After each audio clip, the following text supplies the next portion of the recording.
श्री राम दोस्तों, मेरे चैनल सागर भक्तिमाला में आपका स्वागत है। आज मैं बताने जा रही हूँ कि सीता जी ने दशरथ का पिंडदान क्यों किया था।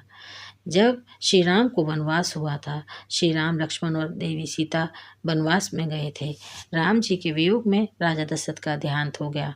श्री राम, लक्ष्मण और सीता को जब इस बात की सूचना मिली तो पितृपक्ष में तीनों राजा दशरथ का श्राद्ध करने के लिए गया में स्थित फाल्गु नदी पर पहुंचे।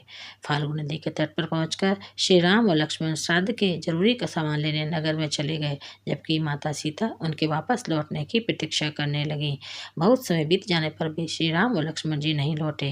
पिंडदान करने का शुभ मुहूर्त निकला जा रहा था। वहीं दूसरी तरफ माता सीता फाल्गु नदी के किनारे बैठकर प्रभु श्री राम और लक्ष्मण के वापस लौटने की प्रतीक्षा कर रही थी।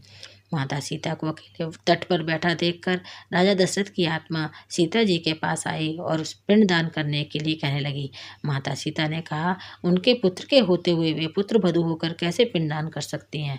माता सीता के प्रश्न का उत्तर देते हुए राजा दशरथ ने कहा, हे सीते, मैं यमलोक से आया हूँ। वहाँ के बनाए नियमों के अनुसार पिंडदान पुत्री और पुत्र वधू भी कर सकती हैं, क्योंकि वे भी कुल का अंश हैं।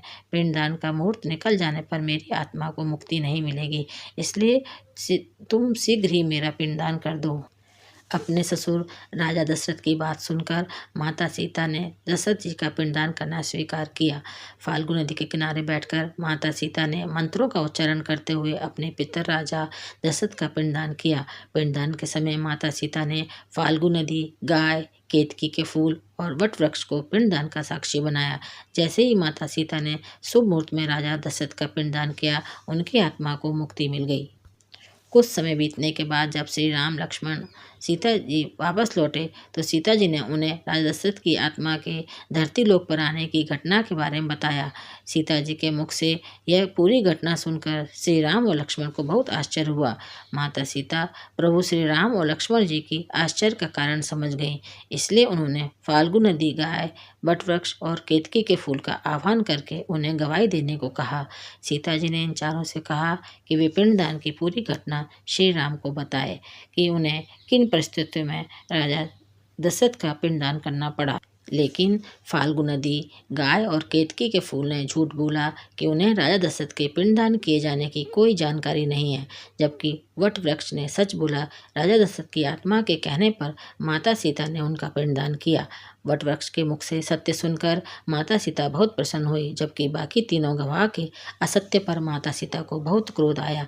माता सीता को दुख के साथ क्रोध भी आ रहा था, इसलिए उन्होंने 3 झूठ बोल रहे गवाहों को शाप दे दिया। माता सीता ने क्रोधित होकर फाल्गु नदी, गाय और केतकी के फूल को शाप दिया। सीता जी ने फाल्गु नदी को शाप दिया कि उनका जल सूख जाएगा और वह जल विहीन हो जाएगी। गाय को पवित्र होकर भी मनुष्यों की जूठन खाने का शाप मिला और केतकी के फूल को अभिशप्त कर दिया, जिस कारण केतकी के फूल किसी भी देवी देवता की पूजा में नहीं चढ़ाए जाते। माता सीता ने सत्य बोल रहे वट वृक्ष को दीर्घायु होने का वरदान दिया। माता सीता के शाप के कारण फाल्गु नदी जल विहीन है। इस नदी की रेत से पिंडदान किया जाता है। गाय पूजनीय होकर भी आज जूठन खाने पर मजबूर है और केतके का फूल पूजा में नहीं चढ़ाया जाता। वहीं वट वृक्ष की आयु बहुत लंबी होती है।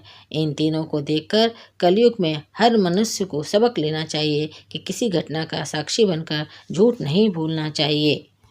तो इस प्रकार सीता जी ने राजा दशरथ का किया पिंडदान, नदी, गाय और केतकी के फूल को दिया श्राप।